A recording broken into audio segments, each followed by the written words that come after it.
تعالیٰ نے کافروں کے دلوں پر ایسی مہر لگا دی، ایسے بند کر دیا کہ ان کے دل کے اندر کفر کو بند کر دیا، تو اندر سے کفر باہر نہ جا سکا اور باہر سے ایمان ان کے دل کے اندر نہ جا سکا، ایسی مہر. نحمدہ و نصلی علی رسولہ الکریم، اما بعد.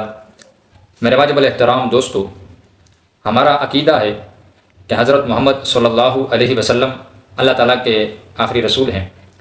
حضرت محمد صلی اللہ علیہ وسلم کے بعد اب کوئی نیا نبی پیدا نہیں ہوگا. یہ عقیدہ ختم نبوت کہلایا جاتا ہے. نبوت کا آغاز اللہ تعالیٰ نے حضرت آدم علیہ السلام سے کیا اور اس کا اختتام حضور علیہ السلام تاجدار مدینہ محمد عربی صلی اللہ علیہ وسلم پر فرمایا. اب آپ علیہ السلام کے بعد کسی قسم کے جدید نبی کے آنے کا دعویٰ رکھنا، عقیدہ رکھنا، یہ باطل ہے، یہ درست نہیں ہے، اور ایسا عقیدہ رکھنے والا آدمی وہ دار اسلام سے خارج ہے. مرزا غلام احمد قادیانی کی نبوت کے حوالے سے مرزائیوں کا، قادیانیوں کا یہ عقیدہ ہے. وہ حضور علیہ السلام کے بعد مرزا غلام احمد قادیانی کے نبوت کے قائل ہیں، اور پھر اس کے بعد کسی دوسرے نبی کے قائل نہیں، لیکن وہ حضور علیہ السلام کے بعد مرزا غلام احمد قادیانی کی نبوت کے قائل ہیں. اور وہ کہتے ہیں کہ حضور علیہ السلام کی اتباع کرنے کی وجہ سے، آپ علیہ السلام کی اتباع کی وجہ سے ان کو یہ اعزاز ملا، اور مہر ان کے ہاتھ میں ہے، مہر لگا دی گئی، نبوت مل گئی. تو یہ معنی وہ کرتے ہیں اور استدلال وہ قرآن کریم سے کرتے رہتے ہیں. سورہ احزاب آیت نمبر 40 میں اللہ رب العزت فرماتے ہیں: ما کان محمد ابا احد من رجالکم ولکن رسول اللہ وخاتم النبیین، کہ محمد صلی اللہ علیہ وسلم تمہارے مردوں میں سے کسی کے باپ نہیں، لیکن اللہ کے رسول ہیں اور نبیوں کو ختم کرنے والے ہیں. یہ آیت مبارکہ عقیدہ ختم نبوت کے اوپر واضح دلیل ہے. اسلام سے پہلے بہت ساری کبھی رسومات اور بہت سارے باطل نظریات لوگ رکھتے تھے. تو ایک نظریہ اور ایک رسم یہ بھی تھی کہ لے پالک بیٹے کی بیوی سے نکاح کرنا اسی طرح حرام سمجھا جاتا تھا جس طرح کے حقیقی اور نسبی بیٹے کی بیوی سے نکاح حرام سمجھا جاتا ہے اور حرام ہے. پھر اسی طرح حقیقی بیٹا جس طرح کے وارث ہوتا ہر چیز میں، اسی طرح یہ لے پالک اور منہ بولا بیٹا بھی اسی طرح ہر قسمہ حقوق، حلت اور حرمت کے ہوں تمام احکامات میں برابر تھا. اس رسم بد کو ختم کرنے کے لیے دو طریقے اختیار کیے گئے، ایک قولی اور دوسرا فعلی. قولی تو یہ ہوا کہ اللہ تعالیٰ نے قرآن کریم میں واضح فرما دیا: ادعوہم لآبائہم ہوا اقسط عند اللہ، کہ اپنے باپوں کے نام سے ان کو پکارو جن کے یہ بیٹے ہیں. حضور علیہ السلام پر اس آیت کے نزول سے پہلے حضرت زید رضی اللہ تعالیٰ عنہ کو زید بن محمد کہا جاتا تھا، کیونکہ آپ علیہ السلام نے انہیں اپنا بیٹا بنا لیا تھا. تو جب یہ آیت نازل ہوئی، پھر اس کے بعد حضرت زید رضی اللہ تعالیٰ عنہ کو زید بن محمد نہیں بلکہ زید بن حارثہ، جب ان کے والد کا نام تھا، اپنے والد کے نام سے ہی ان کو پکارا جانے لگا. پہلے زید بن محمد ان کو لوگ کہتے تھے اور پکارتے تھے.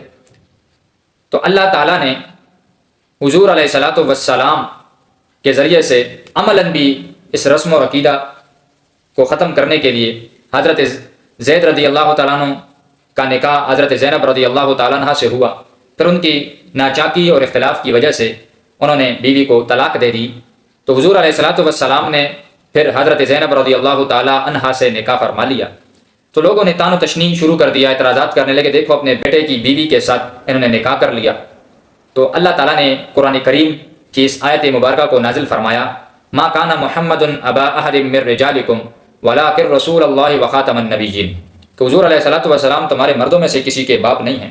زید رضی اللہ تعالیٰ عنہ نے حضرت زینب رضی اللہ تعالیٰ عنہ کو طلاق دی، پھر ان کے ساتھ حضرت محمد مصطفیٰ احمد مجتبی محمد عربی صلی اللہ علیہ وسلم نے نکاح فرما لیا. تو یہ تو آپ کے لیے جائز تھا، کیونکہ حضرت زید رضی اللہ تعالیٰ عنہ آپ کے نسبی بیٹے تو نہیں، آپ کے حقیقی بیٹے تو نہیں، لے پالک بیٹے تھے.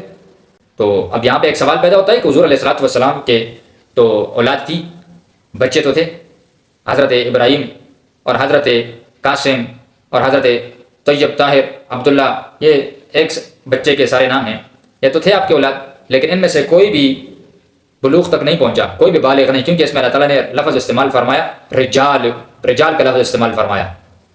تو کیا فرمایا؟ ما کان محمد ابا احد من رجالکم ولکن رسول اللہ، رجال کا لفظ استعمال فرمایا۔ یہاں پہ تعالیٰ یہ بھی فرما دیتے ہیں کہ حضور علیہ الصلوۃ والسلام حضرت زید کے والد نہیں، لیکن تعالیٰ نے یہاں پہ مبالغہ فرمایا اور سخت رد فرمایا کہ تمہارے مردوں میں سے بھی کسی کے باپ نہیں، تو تمہارے مردوں میں سے کسی کے باپ نہیں ہے تو پھر حضرت زینب رضی اللہ تعالی عنہا کے ساتھ ان کا نکاح کرنا جائز ہے، کیونکہ حضرت زید رضی اللہ تعالیٰ عنہ آپ کے منہ بھولے بیٹے تھے، حقیقی بیٹے تو نہیں تھے، نسبی بیٹے تو نہیں تھے۔ تو قائدینی اس آیت مبارکہ میں اللہ تعالیٰ نے یہ جو لفظ استعمال فرمایا وخاتم النبیین، اس سے وہ اپنی دلیل پکڑتے ہیں، کہتے ہیں اس کا معنی ہے مور، تو حضور صلی اللہ علیہ وسلم نے مور لگائی تو نبوت مرزا غلام احمد قائدینی کو بھی مل گئی۔ تو قرآن کریم کی آیت کو سمجھنے کے لیے ایک اصول ہے القرآن یفسر بعضہ بعضا، کہ قرآن کریم کی ایک آیت کی تفسیر دوسری آیت کر دیتی ہے۔ تو ہم خاتم النبیین کی تفسیر قرآن سے ہی دیکھ لیں گے کہ ختمہ کا مادہ جو اس کے اندر استعمال ہوا ہے، اللہ تعالیٰ نے قرآن کریم میں فرمایا ختم اللہ علی قلوبہم، یہ سورہ بقرہ آیت نمبر 7 ہے۔ اسی طرح اللہ تعالیٰ نے سورہ انعام میں فرمایا ختم علی قلوبکم، اور اسی طرح سورہ جاسیہ آیت نمبر 23 میں اللہ تعالیٰ نے فرمایا ختم علی سمعہ وقلبہ، سورہ یاسین میں اللہ تعالیٰ نے فرمایا الیوم نختم، یہ لفظ استعمال فرمایا۔ اور اسی طرح سورہ مطففین میں آیت نمبر 25 میں اللہ تعالیٰ نے فرمایا رحیقم مختوم، اور سورہ مطففین آیت نمبر 26 میں ختامہ مسک۔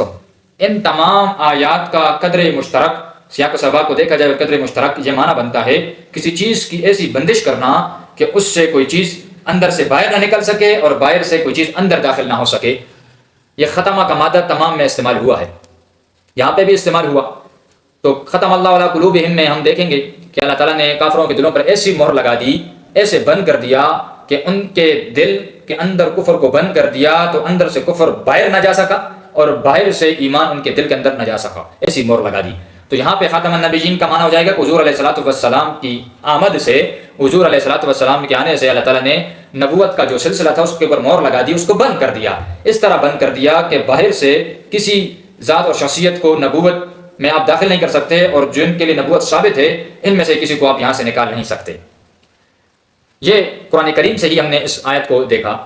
حضور علیہ الصلوۃ والسلام اس آیت مبارکہ کی خود تشریح کرتے ہیں، فرماتے ہیں انا خاتم النبیین لا نبی بعدی، میں آخری نبی، میرے بعد کوئی نبی نہیں، خود تفسیر فرمائی۔ اسی طرح تفسیر الدر المنصور میں ان قتادہ رضی اللہ تعالی عنہ ولکن رسول اللہ وخاتم النبیین اے آخرہم، آخری کہ آپ تمام نبیوں کے آخر میں ہیں اور تمام نبیوں کو ختم کرنے والے ہیں، نبوت کا سلسلہ پر ختم ہو گیا۔ اسی طرح حضرت حسن سے بھی آپ یہی تفسیر نقل کرتے ہیں تفسیر الدر المنصور میں۔ اسی طرح اگر ائمہ لغت کو دیکھا جائے تاج العروش میں، اور اسی طرح لسان العرب میں اور دیگر لغات میں بھی دیکھا جائے تو یہ ان کا ایک اصول ہے کہ خاتم تا کے فتح کے ساتھ، خاتم تا کے کسرہ کے ساتھ، جو بھی ہو فتح کے ساتھ ہو یا کسرہ کے ساتھ ہو، ان تمام کا خلاصہ یہی بنتا ہے کہ آپ نبیوں کو ختم کرنے والے ہیں، آپ آخر میں تشریف لائے ہیں۔ تمام لغات کا اس کے اوپر اتفاق ہے، اور اہل لغت کا ایک ضابطہ ہے، ایک اصول ہے، وہ یہ ہے کہ اگر جمع کی طرف اضافت کی جائے خاتم کی تو اس کا معنی وہ آخری آتا ہے، آخری نبی ہونا آتا ہے۔ تو ہم یہاں پہ دیکھتے ہیں اس آیت میں اللہ تعالیٰ نے فرمایا وخاتم النبیین، تو خاتم کی اضافت النبیین یہ جمع کی طرف ہو رہی ہے، تو اہل لغت کا اس پر اتفاق بھی ہے۔ تو اس کا معنی کیا ہو جائے گا؟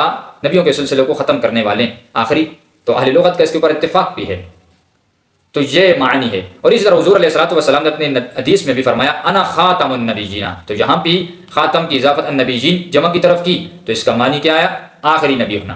اور ہم الزامی جواب مرزائیوں سے کہتے ہیں کہ مرزا غلام احمد قادیانی نے حمامۃ البشرا خزائن میں بھی اس آیت کی تشریح آپ علیہ الصلوۃ والسلام کو جو فرمان ہے لا نبی بعدی کے لفظ کو لے کے آئے ہیں۔ ہماری نہیں مانتے تو کم از کم مرزا غلام احمد کہتے ہیں تو ہمارا جو گرو گھنٹال ہے اسی کی تشریح مان لو، وہ خود اس کی کر رہا ہے۔ دوسری بات کہ آپ جو تشریح کرتے ہیں وہ غلط ہے، اس لیے کہ یہ عربی محاورے اور عربی لغات کے خلاف بھی ہے، کیونکہ خاتم القوم کے مہر لگے گی تو اس طرح قوم بڑھتی جائے گی۔ خاتم القوم کا معنی کیا ہو جائے گا کہ مہر لگائی انہوں نے اور قوم بڑھتی گئی، حالانکہ اس کے بھی خلاف ہے۔ دوسری بات یہ کہ ازالۃ الاوہام میں غلام احمد قادیانی نے خود اس کی تشریح کی کہ نبیوں کو ختم کرنے والا، اور تریاق القلوب میں مرزا غلام احمد قادیانی اپنی پیدائش کا تذکرہ کرتا ہے کہ میری جو بہن ہے جنت وہ مجھ سے پہلے پیدا ہوئی اور میں بعد میں پیدا ہوا، تو میں اپنے والدین کی خاتم الاولاد ہوں۔ یہاں دیکھو اس نے کیا کیا، اس نے بھی اضافت جمع کی طرف کی اور کیا کہا کہ میں خاتم الاولاد ہوں۔ اگر آپ کا معنی لیا جائے مہر والا تو کیا ہے کہ پھر مرزا کی مہر سے ابھی تک پھر اس کی والدہ سے اولاد کا سلسلہ جاری ہے، کہ مہر لگا رہا ہے اور سلسلہ جاری ہے۔ تو دیکھیں یہاں پہ بھی اس نے خاتم کی اضافت کس کی طرف کی؟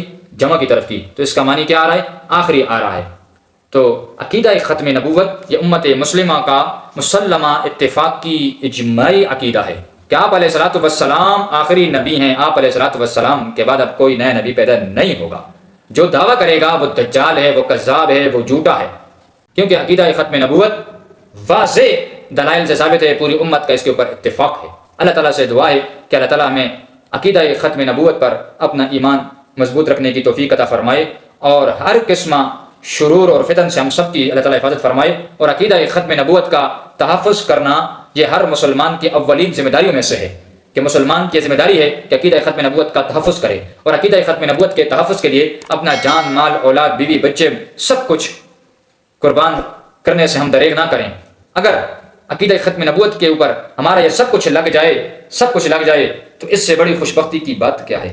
بہت بڑی خوشبختی ہے اس آدمی کی کہ جو عقیدہ ختم نبوت کے تحفظ میں کسی نہ کسی درجے میں اپنا حصہ ڈالتا ہے۔ اللہ تعالیٰ سے دعا ہے کہ اللہ تعالیٰ عقیدہ ختم نبوت کا ہمیں تحفظ کرنے کی توفیق عطا فرمائے۔ وآخر دعوانا ان الحمد للہ رب العالمین۔